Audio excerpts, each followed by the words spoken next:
इसी तरह गुजर जाते हो, अपने ऊपर जुल्म करते जा रहे हो। 70 साल हो गए, कभी नहीं बदल सके। वो जो हमें 40 साल जिस पार्टी ने उल्लू बनाया कि रोटी कपड़ा और मकान, कभी किसी गरीब ने उसको जाहिल पार्टी को, उस चाइना के भुट्टो को जाके पूछा है कि रोटी कपड़ा और मकान हमारे लिए क्यों भाई? तुम्हारे लिए रोटी है? तुम दुनिया के महंगे तरीन होटल में खाना खाते हो और एक दफ़ा खाने का 50,000 खर्चा आता है।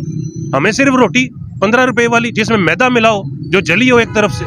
और कपड़ा, तुम्हारा कपड़ा देखो, तुम जूता पहनते हो तो अमेरिका के ब्रांड का, हम जूता पहनते हैं तो 4 जगह से फटा होता है, उसको साल रिपेयर करा करा के चलाते हैं। और जब मकान की बारी आती है, तुम्हारे पास महल हो और हमारा सिर्फ मकान हो 2 मरले का टूटा हुआ।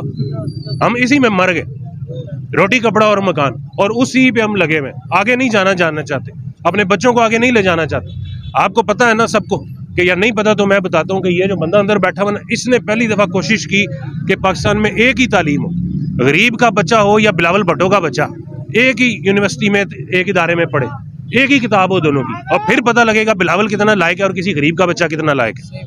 किसी ने कोशिश नहीं की।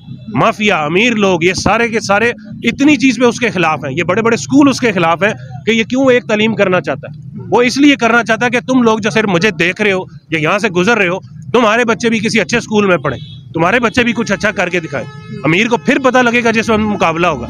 ये मुकाबला थोड़ी होता है, ये बड़ी गाड़ी में बड़े स्कूल में पढ़ के 4 नंबर लेके मुआशरे का बाप बन जाते हो, गरीब को चांस देने ही नहीं देते। ये सिस्टम ही ऐसा